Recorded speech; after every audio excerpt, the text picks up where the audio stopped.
Welcome to the healing guide for Liu Flameheart in Temple of the Jade Serpent.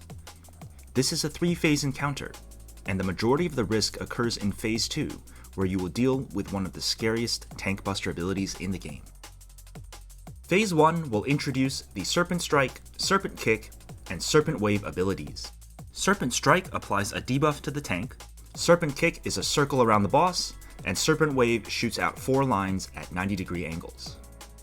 In Phase 1, you will want to dispel the debuff off of the tank as quickly as possible. Protection Warriors can reflect this ability. This is non-dispellable in Phase 2, as we will see in a second.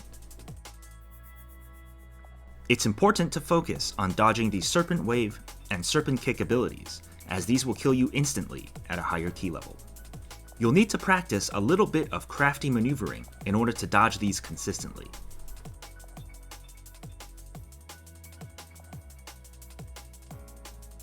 When the boss hits 70%, Phase 2 will begin.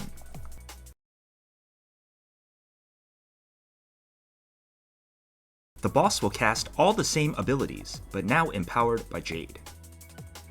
This is the period of greatest risk for the tank, as the Serpent Strike will now apply a massive healing absorb along with the nasty dot. Additionally, you will have to dodge the boss abilities while dealing with this healing absorb. In practice, you have about 4 seconds to clear the absorb before the tank dies. Different healers will have different ways of dealing with this ability. As a Resto Shaman, we have a great tool to help us clear the tank buster in Cloudburst Totem. With good timing, you can fill up a Cloudburst Totem beforehand and release it as soon as the healing absorb is applied to the tank.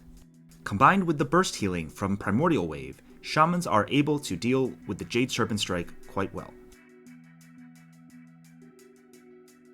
Let's take a look at an example cast sequence in real time.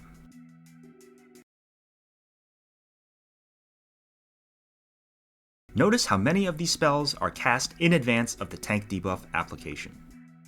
I didn't have Primordial Wave available for this particular Serpent Strike, but you can always combine it with your Cloudburst Totem for an extra burst of healing. I'm playing with a Paladin tank in this clip, and Paladins have a lot of good ways of dealing with this ability on their own. So combined with me, we have no trouble here. It's my experience that Protection Warriors have a little bit more trouble with this boss, as they don't have a good way of healing themselves once the absorb is applied. As you see there, I just made a mistake getting hit by the Jade Serpent Wave. I was lucky to have popped Astral Shift in time, or I certainly would have died. At 30%, the boss will phase again. This phase is largely unthreatening, as all the damage is now avoidable. Be aware that the dragon casts a frontal breath attack, so don't stand in front of it. Yeah. This is a boss that will probably take you some practice to figure out. This one, don't use a cooldown, I'll get you for sure. Yeah, I'll wall in it. A few accidents or wipes are to be expected, so don't feel bad if it happens to you. Sorry. I am surprised. That's my... Take a look at what Phase 2 should sound like between a tank and a healer communicating on voice chat. This one I got.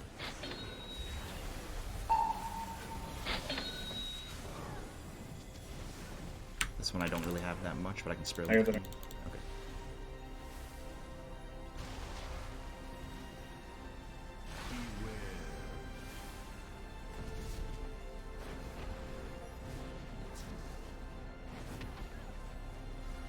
I kind of just greeted the first one. It's just too greedy. I should...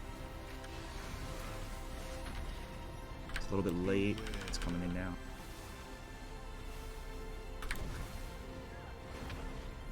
And withdraw.